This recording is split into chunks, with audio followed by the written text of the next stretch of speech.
Para sa dugang mga balita sa Negros kag Panay, mangin kaupod ta si Adrian Prietos. Adrian?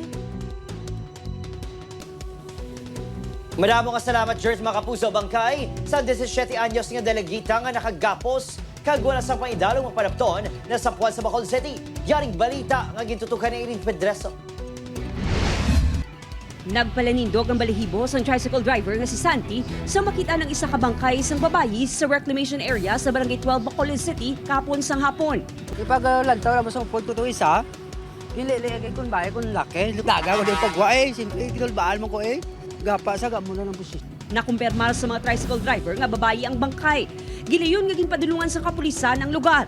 Sunod sa hepe sa Bacolod City Police Office Station 1, nakabaklid ang biktima kag wala sang pang-idalom nga panapton. Gapa sa tapos may higot sa nakahigot. May bayo man siya sa aperya. Ang garment sa dalo medyo na nakakas. Ginkilala mismo sang iya mangimata ang biktima na si Freya, 17 anyos. Ipaidalong ini sa autopsy agon matumod ang iya ginkamatay.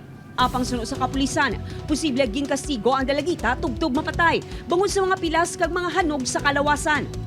Da pa naton maibalaan ko nung cause of death niya. Ano ang nahagyan niya bala sa kamot siya perpetrator or may mga bruises itsura may pilas sa may bagras itsura ya sa iya kamot siya may liog ya may pag-struggle man. Martes, sang uli nga nakita ng biktima nga naglisensya sa mga kaupdanan nga may kaduan, apang wala na nakapauli. Gina-review na sa kapulisan ng mga CCTV sa lugar agud matumod ang ulihi nga mga tawo nga nakaupod sa biktima. Nagpaiway nga magatubang sa kamera ang iloy sa biktima nga amo na istorya. Apang may gintumo din nga posible person of interest sa kamatayon sang iya anak.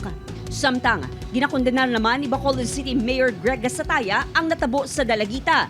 Magahatag sang 100,000 pesos nga reward money ni LGU sa makatundo sa sospek agud gilayon nga masulbar ang kaso.